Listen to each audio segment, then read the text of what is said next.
লন্ডনের হিথ্রো বিমানবন্দরে বিদ্যুৎ বিপর্যয়ের জেরে মুখ্যমন্ত্রী মমতা বন্দ্যোপাধ্যায় ব্রিটেন যাত্রার সময় পিছিয়ে গিয়েছিল।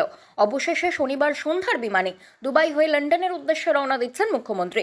রবিবার সকালে অর্থাৎ লন্ডনের স্থানীয় সময় অনুযায়ী সকাল, ভারতীয় সময় অনুযায়ী দুপুর হিথ্রোতেই নামবে মুখ্যমন্ত্রীর উড়ান। আপৎকালীন ব্যবস্থা হিসেবে গ্যাটউইক বিমানবন্দরে নামার কথা ভাবা হয়েছিল, কিন্তু এখন হিথ্রোতেই নামবেন মুখ্যমন্ত্রী। প্রথমে ঠিক হয়েছিল শনিবার সকালে বিমানে ব্রিটেনের উদ্দেশ্যে রওনা দেবেন তিনি, কিন্তু হিথ্রোয়ে বিপর্যয়ের পর তা স্থগিত হয়ে যায়। দীর্ঘ 18 ঘন্টা হিথ্রোয়ে বিমান ওঠানামা বন্ধ থাকে। বর্তমানে তা স্বাভাবিক হতে শুরু করেছে। লন্ডনে সোমবার থেকেই মুখ্যমন্ত্রীর একাধিক কর্মসূচি রয়েছে। ওই দিন ভারতীয় হাই কমিশনের অনুষ্ঠানে যোগ দেওয়ার কথা রয়েছে মুখ্যমন্ত্রীর। মঙ্গলবার রয়েছে বাণিজ্য সম্মেলন। বুধবার হবার কথা সরকারি স্তরে বাণিজ্য বৈঠক।